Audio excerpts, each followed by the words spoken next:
नमस्कार दर्शकों, फिर एक बार आप सबका स्वागत है आपके अपने शो में, द नेगेटिव पॉजिटिव शो में। जी हाँ, आज खबरें रहेंगी तड़केदार, क्योंकि आज खबरों में रहेगा ग्लैमर का तड़का। मेरे साथ आज राजकुमार उपल जी की जगह है आशी, और मैं हूँ आपका अपना रमाकांत सागर। शुरुआत करते हैं पहली खबर की। आशी, क्या है पहली खबर? रमा जी, पहली खबर अंतर्राष्ट्रीय है। डोनाल्ड ट्रंप आज से कर सकेंगे रैलियां। सियासी विरोधियों पर अभियोग न चलाने पर राष्ट्रपति ने अधिकारियों को लताड़ा है।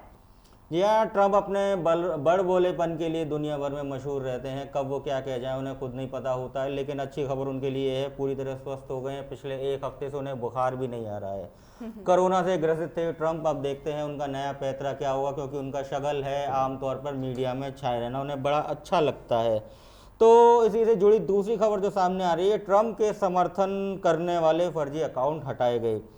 फेसबुक ने अमेरिकी राष्ट्रपति डोनाल्ड ट्रंप के पक्ष में पोस्ट करने वाले 276 फर्जी अकाउंट हटा दिए गए हैं। तो आज बड़े कई बार आरोप लगता है इनके ऊपर कि फेसबुक का गलत इस्तेमाल कर रहे हैं, सोशल मीडिया का गलत इस्तेमाल कर रहे हैं। फर्जी अकाउंट बनते हैं इनके पक्ष में, और वो जाकर माहौल ऐसा बनाते हैं जो लोगों तक इनकी ज़्यादा से ज़्यादा बात पहुँचे, चाहे वो सही हो या गलत है। तो इन्हें हटाना सही है या गलत?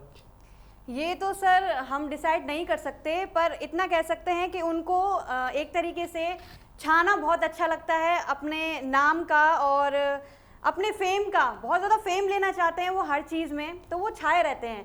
कहीं भी न्यूज़ हो, डोनाल्ड ट्रंप जी का नाम ना हो, ऐसा हो नहीं सकता। चचा छा गए, लेकिन चचा गलत तरीके से छा रहे हो भैया। पैसे दे के ऐसे काम मत कराए। ट्विटर वो जो अपने सोशल मीडिया है, वो सारा का सारा अपने पैसे और बाहुल्य का इस्तेमाल करके वो ऐसा कराते रहे हैं। अगली खबर, खाद्य कार्यक्रम में भुखमरी के खिलाफ वैश्विक जंग लड़ी।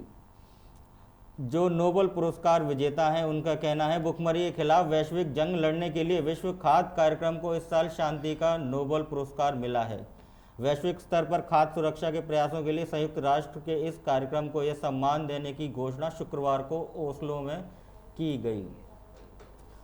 उधर WEP प्रमुख ने कहा है, जीवन में पहली बार मैं निशब्द हूं, क्योंकि खाद्य कार्यक्रम में को पहली बार विश्व नोबेल शांति पुरस्कार मिलने जा रहा है। ऐसी एक खबर ट्रंप जी के लिए आ रही है कि मिशिगन गवर्नर ने उनके अपहरण की साजिश पर ट्रंप को बनाया है निशाना। तो वही अब कह रहे हैं, ट्रंप हमेशा सुर्खियों में रहे हैं। अब इस खबर का तात्पर्य क्या है कि ट्रंप ने शायद अगवा करने की कोशिश करी किसी को। ये खबर वॉशिंगटन की है जी, कि पूरी बताइए जरा, खबर क्या है? मिशिगन की गवर्नर ग्रेचेन व्हिटमर ने अपने अपहरण की नाकाम साजिश से ट्रंप को जोड़ते हुए कहा कि राष्ट्रपति की टिप्पणियों ने आतंकवादियों को प्रेरित किया है और डेमोक्रेटिक नेता विक्टिमर के अपहरण की साजिश रचने वाले गिरफ्तार हो चुके हैं। कैसे कैसे नाम रख लेते हो, हमारे एंकर को पढ़ने भी मुश्किल आती है। हिंदी में आया करो, हिंदी में, समझे चाचा, अगर छाना है आपको। तो ट्रंप से जुड़ी दूसरी खबर जो आ रही है मिशिगन से। अब हम बात करते हैं एक बड़ी खबर। अब चूंकि बिहार में चुनाव होने को, और जब तक लालू जी का जिक्र नहीं होता तब तक बिहार का जिक्र पूरा नहीं होता है। तो राष्ट्रीय जनता दल सुप्रीमो लालू यादव को जमानत, लेकिन रिहाई नहीं। जमानत मिल गई है लालू प्रसाद यादव को चारा घोटाले के चायबीसा कोषागार से अवैध निकासी के मामले में झारखंड उच्च न्यायालय ने जमानत दे दी है। लालू प्रसाद को इस मामले में आधी सजा काटने के आधार पर जस्टिस अपरेश सिंह की अदालत ने जमानत दी है। अब अच्छी खबर है, उन्हें ज़मानत मिल गई है, लेकिन अभी फ़िलहाल उनकी रिहाई नहीं हो पाई है। रिहाई हो जाएगी तो बिहार के चुनाव में भी एक अजब माहौल हो जाएगा। राष्ट्रीय जनता दल के लिए एक अच्छी खबर होगी, क्योंकि कहते हैं ना कि जब तक रहेगा समोसे में आलू तब तक रहेगा बिहार में लालू। बिहार में लालू नहीं तो चुनाव बड़े फीके से नज़र आते हैं। उनका जो बोलने का अंदाज़ है, अब बड़बा कैसी बात कर रहे हैं, तो ये अंदाज हम काफ़ी समय से मिस कर रहे थे। अब ये अंदाज फिर लौटने वाला है बिहार के चुनाव में। अगली खबर आशी, यूपी से है। चौराहे या सड़क पर नहीं रख सकेंगे मूर्तियां और ताजिया। अच्छी खबर है। चौराहे और सड़कों को जो घेर लिया जाता था, धार्मिक कोई भी कार्यक्रम होता था, उसमें सड़कों को घेर के चलने वाली जो चीज़ें होती थी आम जनता के लिए बड़ी मुसीबत पैदा करती थी। ट्रैफिक बेलगाम हो जाता था, कई जाम लग जाते थे, कई किलोमीटर लंबे लंबे। तो अब जो कोर्ट का आदेश है, चौराहे या सड़क पर नहीं रख सकेंगे मूर्तियाँ। ये अच्छी खबर है। मूर्तियाँ और ताजिए वास्तव में सड़क आपके चलने के लिए, यातायात के लिए है, सुगम यातायात हो, लेकिन जब धार्मिक अनुष्ठान में ऐसे दुरुपयोग होगा सड़क का, तो जाहिर सी बात है लोग परेशान होंगे, आमजन परेशान होंगे। इस समय मैं आपकी बात काटूंगी रमा जी। इस समय हम लोगों को सेफ्टी की बहुत ज़्यादा ज़रूरत है, जनता को सेफ्टी की बहुत ज़्यादा ज़रूरत है, क्योंकि कोरोना इतना भयंकर लेकर आया है यहाँ पर अपना परिणाम कि सब लोग डर रहे हैं। और ये जो सरकार ने नियम निकाले हैं ये काफ़ी अच्छे हैं, अच्छे तौर पर हैं। निर्देश भी जारी किए हैं। निर्देशों में है कि कार्यक्रम स्थलों व सामान्य प्रयोग में आने वाली वस्तुओं जैसे दरवाजे की हैंडल, लिफ्ट के बटन, बैरिकेड, सीट बेल्ट आदि को लगातार सैनिटाइज करना होगा। तो ये हमारी सेफ्टी के लिए हैं, तो अच्छे रूल्स आए हैं। खुले स्थान में कर सकते हैं मूर्ति की स्थापना। कोरोना को लेकर क्या करें और क्या ना करें और क्या लगाना चाहिए, ये तो बोर्ड तैयार आस्था होगा। पर भारी पड़ रहा है कोरोना आस्था पे भारी पड़ चुका है। कोरोना की वजह से ही सारे जो धार्मिक अनुष्ठान या धार्मिक कार्यक्रम है सब में फेरबदल किया जा रहा है, अनुमति नहीं है सड़कों पर। एक चीज़ की माफ़ी लेना चाहूँगा, गलती से मैंने ये कह दिया था अभी थोड़ी देर पहले कि ये न्यायालय का फैसला, न्यायालय का नहीं, यूपी गवर्नमेंट का फैसला है। नई गाइडलाइंस आई हैं जिसमें सड़कों पर ताजिए या आप मूर्तियां नहीं रख सकते हैं। खुले में अगर आप स्थापना करना चाह रहे हैं तो आपका स्वागत है और होना भी यही चाहिए जी। तो त्योहारों पर कार्यक्रम को लेनी होगी मंजूरी। सबसे पहले अगर आपको कोई कार्यक्रम करना है त्योहारों पर, धार्मिक कार्यक्रम करना है, तो उसकी आपको अनुमति भी लेनी पड़ेगी। अनुमति में आपको बताना पड़ेगा कितने लोग हैं, किस कारणवश कर रहे हैं, और प्रॉपर आप सोशल डिस्टेंसिंग का उसमें पालन करेंगे, सैनिटाइजर्स वगैरह होने चाहिए, और एक साथ अधिकतम 200 लोग इकट्ठे हो सकते हैं, वो भी सोशल डिस्टेंसिंग करने पर। तो ये बहुत अच्छी बात है। और सबसे बड़ी बात है 17 अक्टूबर से नवरात्र शुरू हो रहे हैं। अब जो 17 अक्टूबर से नवरात्र शुरू हो रहे हैं, ये हम हिंदुओं का फेस्टिव सीजन स्टार्ट हो चुका है।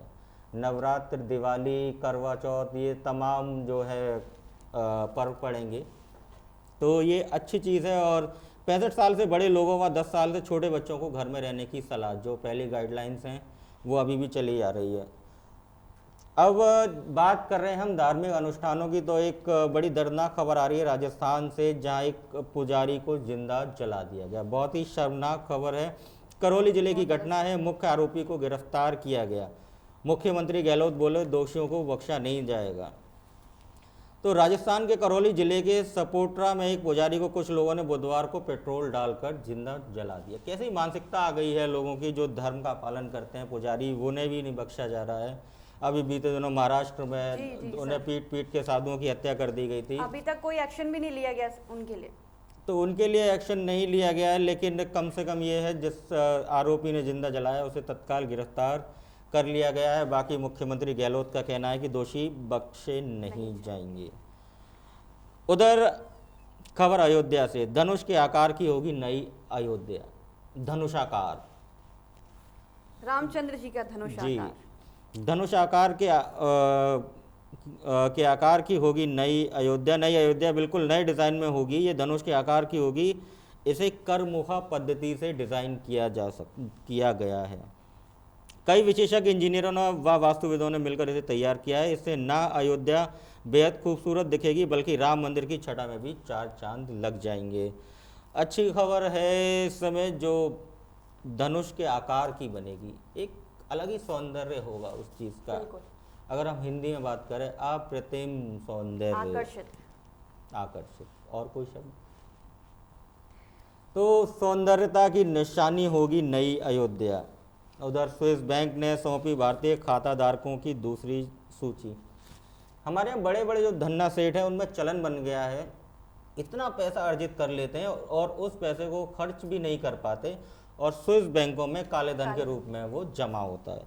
तो स्विस बैंकों ने भारतीय खाताधारों की दूसरी सूची भारत सरकार को सौंप दी गई। लेकिन अभी तक एक ताज्जुब ये होता है आशी, लिस्ट आ जाती है, दूसरी सूची आ गई, लेकिन कार्रवाई कुछ नहीं होती है। कम से कम ज़रूरत है ऐसे लोगों की लिस्ट जो है सार्वजनिक किया जाए, जिससे उन्हें आत्मग्लानि महसूस हो, उनके परिवार को ग्लानि महसूस हो, तब ये चीज़ें रुक पाएंगी। और उस पर तुरंत ही अविलंब सरकार को कड़ी कार्रवाई करनी चाहिए, दोषियों को बख्शना नहीं चाहिए।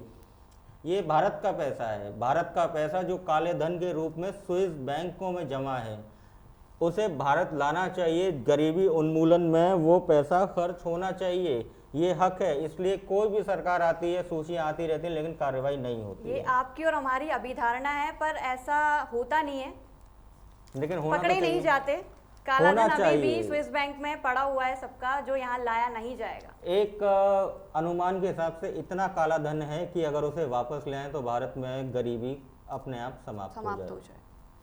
तो ये चीज़ है जो हम कहना चाह रहे हैं कि सरकार कोई भी हो, लेकिन काले धन और जमाखोरों को बख्शना नहीं चाहिए, उस पर कड़ी से कड़ी कार्रवाई अविलंब होनी चाहिए। अगली खबर रमा जी, मैं ये देख रही हूँ कि दुष्कर्म के मामले बढ़ते जा रहे हैं, खत्म होने का नाम नहीं ले रहे। अगली खबर आगरा से है। अब तो चर्चा करने से भी डर लगता है, क्योंकि जो हम अखबार उठाते हैं, जिस पन्ने पे भी देख लें, किसी न किसी बच्ची या किसी न किसी महिलाओं की सिसकियों की आवाज़ सुनाई पड़ती है।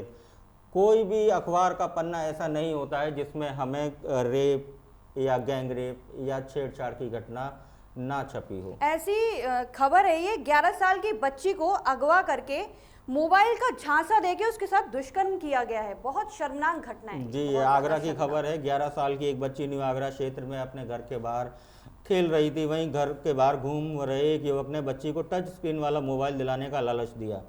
बच्ची को बाइक पर बैठाया और सदर क्षेत्र में टोइंग चौराहे के पास ले गया, जहां सड़क बनी एक कोठरी में ले गया। शक होने पर राहगीरों ने शोर मचा दिया। पुलिस आ गई, आरोपित को रंगे हाथ पकड़ लिया गया है। तो ये जो मानसिक विकृति आ रही है, जो हम रोज बात कर रहे हैं, ये कम होने का नाम नहीं ले रही है, बढ़ती जा रही है। दुष्कर्म की घटनाएं बढ़ती जा रही है। अभी हमारे जो हाथरस वाली घटना हुई है, हालांकि उसमें भी पुष्टि नहीं हो पा रही, हम साफ तौर पर नहीं कह पा रहे हैं कि उसमें दुष्कर्म हुआ था या नहीं हुआ था, लेकिन एक बच्ची मार दी गई है। और उसके बाद से लगातार हर दिन अखबारों में 3-4 ऐसी गैंग रेप और ये दुराचार की घटनाएं आती जा रही हैं। दूसरी खबर और आ रही है, ऐसी शर्मनाक खबर है, जगनेर में किशोरी का हाथ पकड़ा, किशोरी के साथ छेड़छाड़ की गई, लेकिन मनचले को उसी समय सबक सिखा दिया गया, जो कि बहुत ज़रूरी था। भैया, अब तबीयत रंगीन करने से पहले सोचना जरा, कभी भी नौबत आ सकती है। और ऐसे मजनूओं का इलाज भी यही है कि जब लड़कियां काली बनकर खुद अपने हाथों में चप्पल लेके उन्हें सबक सिखाएं, ये बहुत ज़रूरी है जी। अगली खबर बढ़ते हैं। अगली खबर हाथरस कांड से ही है जी। हाईकोर्ट में बिटिया के परिजन भी 12 को हाजिर होंगे। अब ये थोड़ा सी उलझाने वाली चीज़ है। पहली बार ऐसा हो रहा है कि एक बिटिया, जिसके लिए कहा जा रहा है कि पहले उसका दुष्कर्म हुआ और उसके बाद हत्या हुई, दुष्कर्म हुआ या नहीं हुआ इसकी पुष्टि हम नहीं कर रहे हैं, लेकिन उनके परिजनों को भी अदालत में हाजिर होना पड़ेगा। तो मानसिक रूप से उन पर भी दबाव होगा परिजनों पे। और ये ऐसा हो क्यों रहा है, कुछ आपके मत? पता नहीं सर, इस बात पे तो हम नहीं बोल सकते, पर ये है कि अभी तक पकड़े गए हैं आरोपी सारे, तो उनको सज़ा क्यों नहीं दी जा रही है, जबकि पता है कि बेटी के साथ बहुत शर्मनाक घटना हुई थी। बहुत गंदे तरीके से उसकी जीभ काट दी गई, उसकी रीढ़ की हड्डी तोड़ दी गई, गर्दन की हड्डी तोड़ दी गई। बयान लेने के बावजूद उन लोगों को फांसी नहीं दी जा रही है। बड़ा सवाल ये कार्रवाई पे है कि उसके परिजनों को क्यों बुलाया जा रहा है। क्या पुलिस जिस हिसाब से विवेचना कर रही है, वो दोषी ऐसा लग रहा है उसके परिवारजनों को ही मान रही है। अगर ऐसा होता है तो ऑनर किलिंग का हो सकता है ये मोड़ एक नया आ जाए, इसमें ऑनर किलिंग में बच्ची मारी गई हो। बहरहाल इसकी पुष्टि तो बाद में होगी, जैसे खबर चलेगी आगे बढ़ेगी उसके बाद पता पड़ेगा इस पर क्या जांच की रिपोर्ट आती है। इधर महिला की हत्या के आरोपी को आजीवन कारावास। महिला की हत्या के मामले में आरोपित संजय उर्फ राम अवतार निवासी सैफनी थाना शाहबाद जिला रामपुर को अदालत ने दोषी पाया है। अपर जिला जज मोहम्मद असलम सिद्दीकी ने आरोपी संजय को आजीवन कारावास और 50,000 रुपये की जुर्माने की सजा सुनाई। चलिए, कम से कम एक खबर तो ऐसी है जहां महिला की हत्या के आरोपी को आजीवन कारावास हुई। इसी प्रकार से जो मातृशक्ति के ऊपर हमले हो रहे हैं, लगातार दुराचार की घटनाएं बढ़ रही हैं, उस पर तत्काल फास्ट ट्रैक कोर्ट बन के सजा सुनाई जानी चाहिए, जिससे कि दरिंदों में एक दहशत आए, दहशत का माहौल बने और ये सब चीज़ों में, इन सारी घटनाओं में कमी आए। अगली खबर बढ़ते हैं फिर आशी के पास। आशी, अगली बड़ी पाकिस्तान में लगा टिकटॉक पर प्रतिबंध। क्या बात है, चाइना और पाकिस्तान के रिश्ते खराब होने लग गए हैं? कि अभी तक जो रिपोर्ट आ रही थी कि चाइना पाकिस्तान को हथियारों की सप्लाई कर रहा है, आतंकवादियों के लिए फंडिंग भी करा रहा है, लेकिन अब पाकिस्तान ने टिकटॉक बंद कर दिया, ये तो वही बात हो गई ना। रमा जी, पाकिस्तान तो अब ये भी बोल रहा है कि उनकी संस्कृति को खतरा है टिकटॉक से। क्या बात है इमरान चचे, बड़ी जल्दी समझ में आ गई। लेकिन ऐसा कुछ नहीं है, ये 900 चूहे खाकर बिल्ली हज को चली वाली एक कहावत यहाँ पे है कि दिखाने के लिए। जब संपूर्ण विश्व से प्रेशर आता है तब पाकिस्तान कभी ना कभी कोई ऐसी हरकत करता है दिखाने के लिए कि वो इन सब चीज़ों में नहीं है, उग्रवादी संगठनों को मदद नहीं दे रहा है, पकड़वा भी देता है, लेकिन उसके बाद कुछ नहीं होता है। उसके बाद वही उनके जो जितने भी उग्रवादी संगठनों के प्रमुख होते हैं या जो मिलिटेंट पकड़े जाते हैं, उनका बड़ा शाही तरीके से सत्कार होता है वहाँ पे। तो हम पाकिस्तान की किसी भी बात के बहकावे में नहीं आते हैं। पाकिस्तान की नई चाल भी हो सकती है या यूँ कहीं नई चाली है दुनिया भर को दिखाने के लिए कि चीन उसका फेवर नहीं कर रहा है और वो चीन का फेवर नहीं कर रहा है। असलियत आप भी जानते हैं, हम भी जानते हैं और इमरान चचा तो जानते ही हैं। आगे बढ़ें। कर्ज पर अभी राहत नहीं, ब्याज दरें स्थिर, जीडीपी में भी 9.5% गिरावट का अनुमान।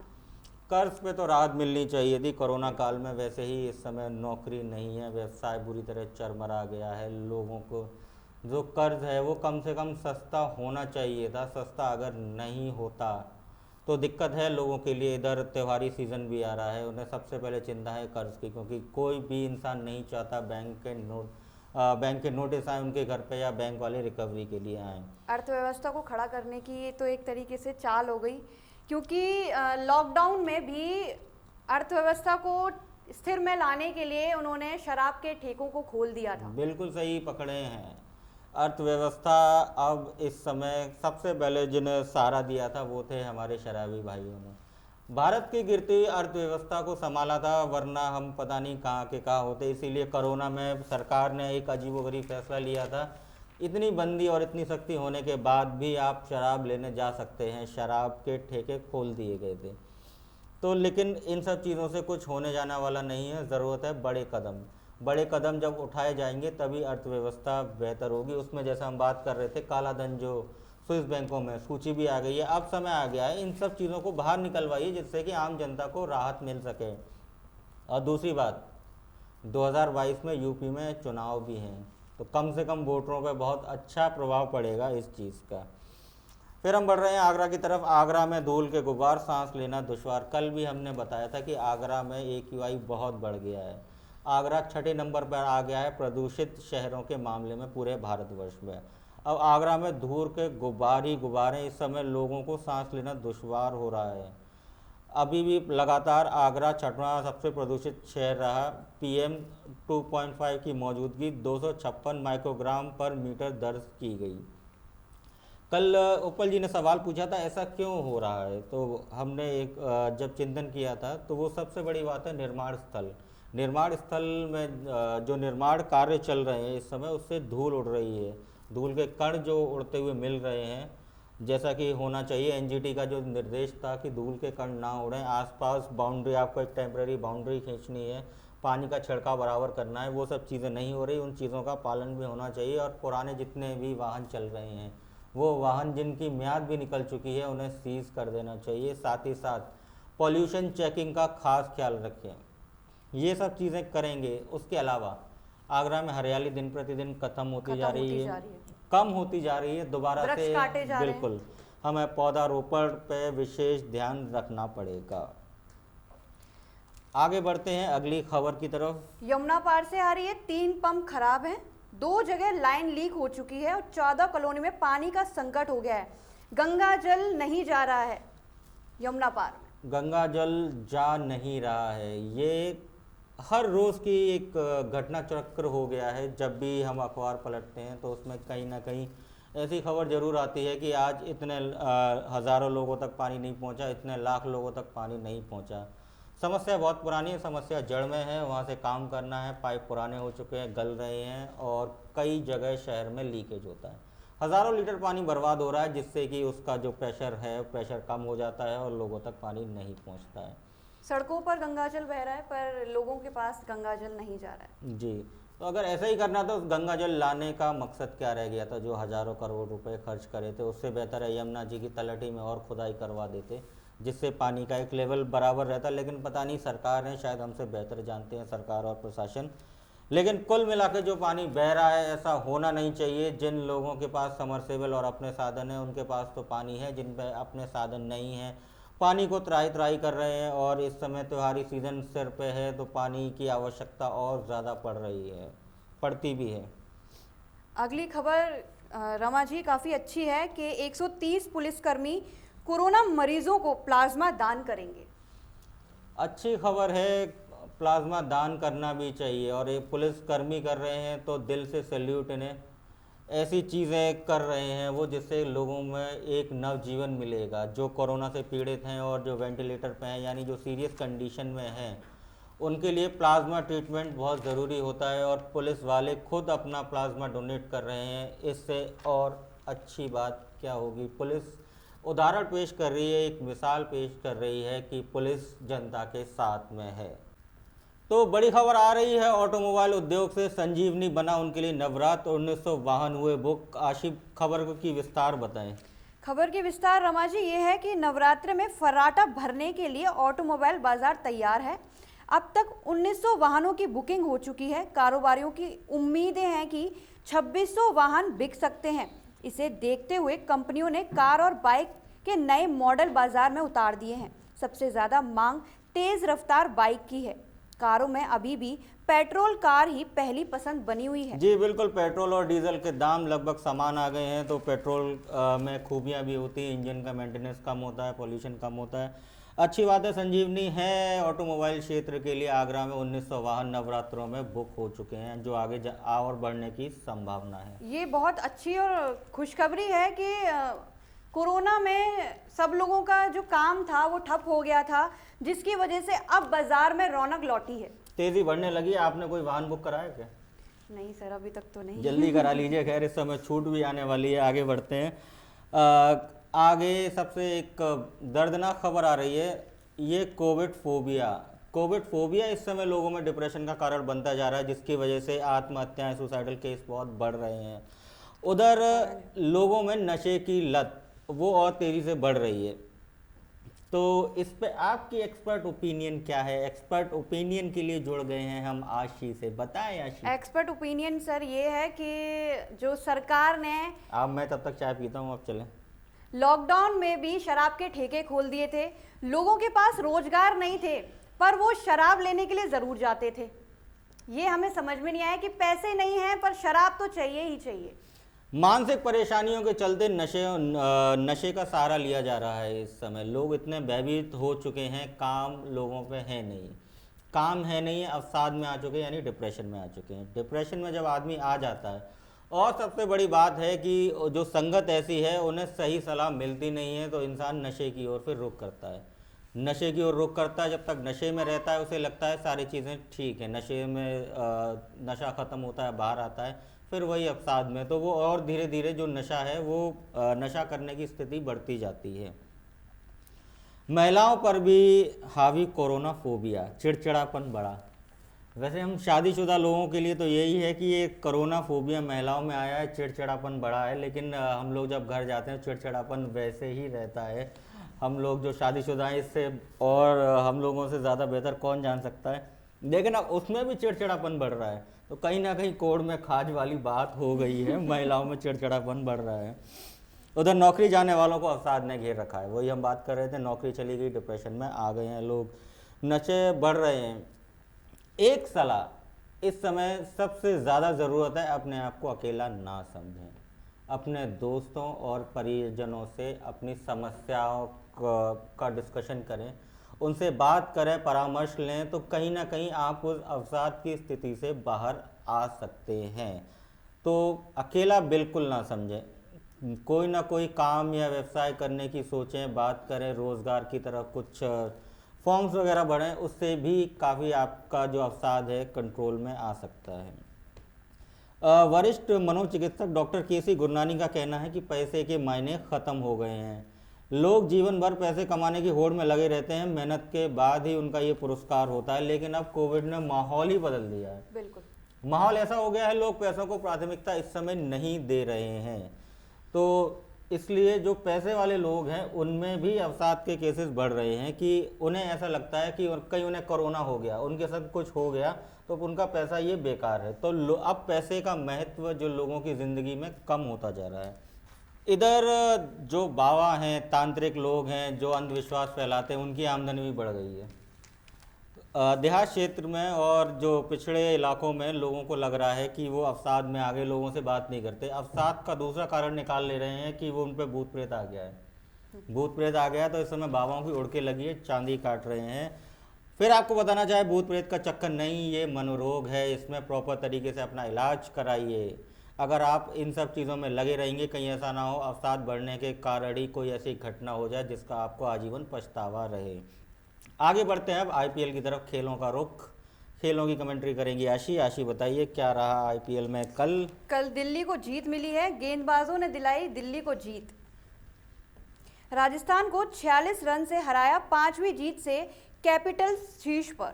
इसमें हेडमेयर और मार्क्स के दम पर दिल्ली की 5वीं जीत है। दिल्ली अंक तालिका में शीर्ष स्थान पर पहुंच गई है। दूसरे नंबर पर मुंबई इंडियंस, कल तक मुंबई इंडियंस पहले नंबर पर चल रही थी, आज दिल्ली पहुंच गई है। तो अनिश्चितताओं का खेल है क्रिकेट, अनिश्चितता फिर हो रही है। कल दिल्ली दूसरे नंबर पर थी, आज पहले नंबर पर आ गई। चेन्नई ने बैंगलोर के खिलाफ 24 में से 15 मैच जीते, 8 में हार मिली, एक मैच बेनतीजा रहा। तो ये थी खबर आईपीएल से। अब खबरों का सिलसिला ख़त्म हो चुका है, ब्रेक लग चुका है। कल हम फिर आपसे मिलेंगे इसी समय द नेगेटिव पॉजिटिव शो में, आपके अपने शो में। आप हमें लिख भेजिए हमारा शो आपको पसंद आ रहा है या नहीं, या और आप इसमें क्या बदलाव चाहते हैं। कल फिर होगी मुलाकात, सुरक्षित रहिए, अपना ख्याल रखिए। कोरोना काल है, सोशल डिस्टेंसिंग का पालन ज़रूर करें, सैनिटाइजेशन और मास्क ज़रूर करें। नमस्कार।